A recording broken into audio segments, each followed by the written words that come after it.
Lahir di Kota Malang pada tahun 1929, Mochtar Riyadi dikenal sebagai pendiri Lipo Group dan sebagai salah satu kunci kesuksesan Bank Sentral Asia di tahun 1975 hingga 1990. Jadi pada saat itu, sebagai contoh misalnya, pengiriman uang dari satu tempat ke tempat yang lain, tanpa memikirkan distance-nya itu jauh atau pendek, tapi oleh karena telekomunikasi sistem pada saat itu kurang baik dan dimonopoli oleh 5 bank-bank pemerintah, sehingga mereka services ini bisa menghabiskan kira-kira 40 hari kiriman uang itu baru sampai. Ini berupa satu fondasi yang paling kuat bagi bank. Dan akhirnya oleh karena dari hulu ke hilir, semua ada di dalam suatu platform atau wadahnya BCA ini, maka ini terjadi seperti satu clearing house yang kedua di luar Bank Indonesia. Dan ini menjadi satu kekuatan daripada Bank Sentral Asia sampai sekarang ini. Melewati periode perkembangan ekonomi sejak industri revolusi pertama, Mochtar menganggap digitalisasi adalah kunci sukses di revolusi industri keempat. Dari situ, Lipo Group akan memperlebar sayapnya di bidang e-commerce, e-payment, dan smart city. Sempat berbicara juga, Bapak menyebut akan mempunyai cita-cita atau mimpi 1 juta toko, Pak. Ya.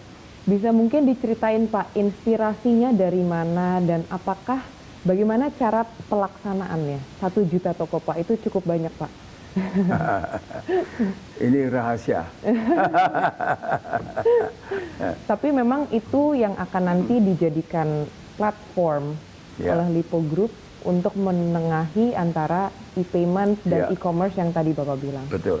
Jadi begini, dunia digital ini, maka kita tidak bisa tidak melihat keadaan di Amerika dan keadaannya di Tiongkok ini. Boleh dikatakan hampir mungkin at least 70% itu adalah produksi di Tiongkok.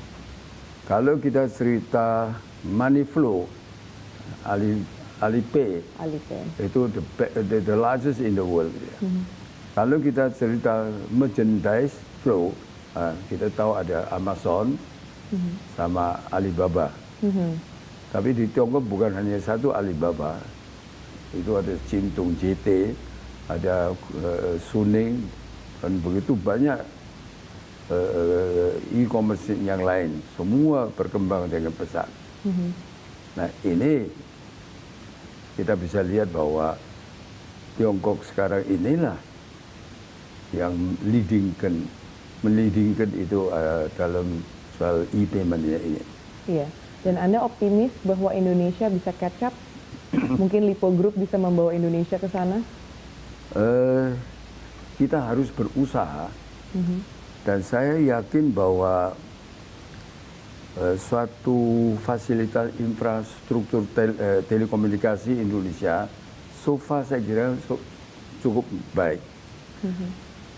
Dan kita juga lihat bahwa tenaga manusia dalam soal IT ini sebenarnya kita pun juga sangat kuat. Di akhir September tahun ini, Matahari Department Store menutup 2 gerainya di Pasar Raya Blok M dan Pasar Raya Manggarai dengan alasan langkah strategis korporasi karena gagal membukukan keuntungan sesuai harapan manajemen. Dengan mengganti CEO Matahari yang baru, Mochtar berharap sektor retail tahun ini dapat membaik. Karena meski e-commerce di Indonesia sudah mulai berkembang, Mochtar percaya bahwa interaksi antar manusia tidak bisa tergantikan. Saya tidak melihat bahwa online itu bisa semua mengambil porsi daripada offline. Jadi dalam waktu yang akan datang ini, saya melihatnya adalah online sama offline ini harus bekerja sama. Itu yang dinamakan O2O. Itu akan berkembang gitu.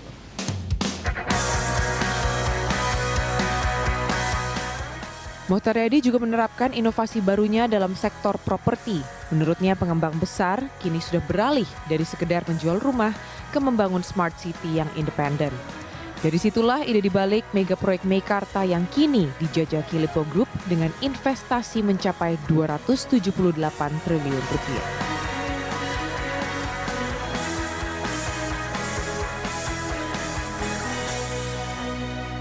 Nah, saya melihat ini modus. Di setiap daerah terjadi seperti ini. Ini yang tidak boleh sebetulnya. Seolah-olah jual dulu, izin belakangan. Nah, modus ini yang sebetulnya harus diubah. Untuk proyek Meikarta ini Pak, bagaimana support atau support dari pemerintah Indonesia sejauh ini? Dan saya kira pemerintah sangat mensupport kita ya. Apakah ada kendala yang dihadapi selama ini? So far belum ada. So far belum ada. Ya, ya. Baik. Di seluruh dunia, kota besar itu perkembangannya perumahan itu adalah vertikal, jadi bukan horizontal. Ya. Tapi di Jakarta ini tidak menuju ke sana, tapi masih adalah horizontal. Namun menurut saya merasa harus membangun kota baru untuk menampung perkembangan atau pertumbuhan ekonomi daripada Jakarta. Ya. Di sisi lain, saya juga melihat bahwa potensi daripada Lipo Cikarang. Ya. Sebab Cikarang sana bukan hanya Lipo Cikarang sendiri, tapi ada 5 kawasan industri yang berdekatan semuanya itu. Dan di situ setiap tahun menghasilkan atau memproduksi sekitar 1 juta mobil. Ya. Dan mungkin hampir 10 juta sepeda motor dan semua electronic devices seperti TV dan sebagainya ini untuk 260 juta penduduk Indonesia semuanya produksi di situ.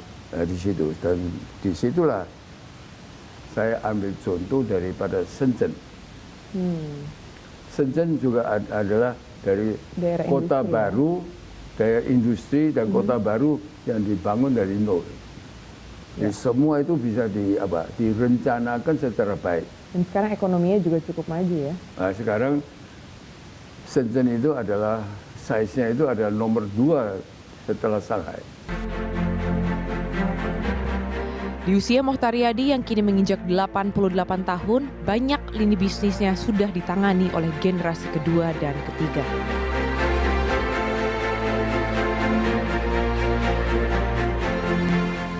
Pak Mohtar, Lipo Group saat ini mungkin sudah dipegang juga pada generasi ketiga Lipo Group.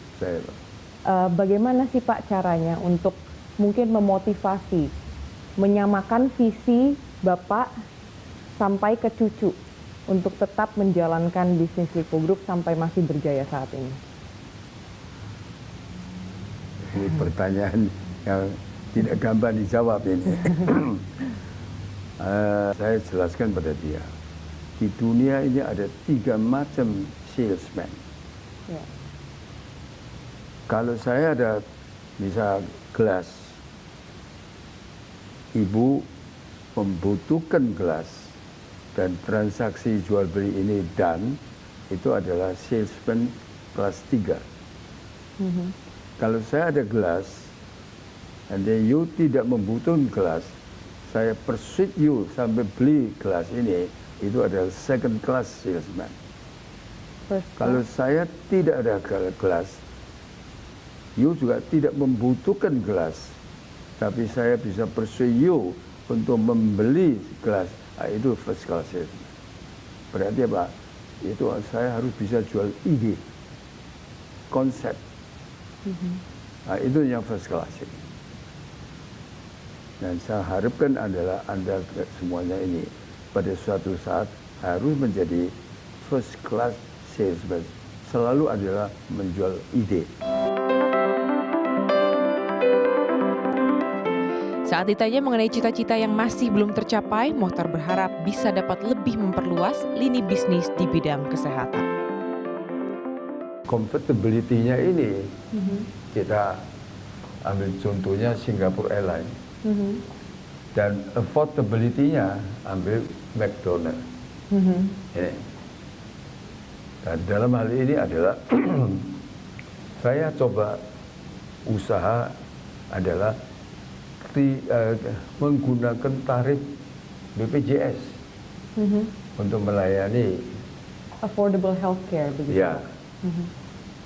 Dan setelah saya hitung itu adalah itu tidak rugi.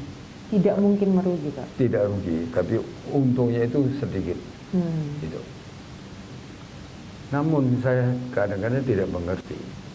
Rumah sakit umum gedungnya dibangun oleh pemerintah. Disubsidi. Harganya, alatnya dibeli oleh pemerintah. Tenaga kerjanya dibiayai oleh pemerintah. Tarifnya BPJS. Tapi mereka rugi.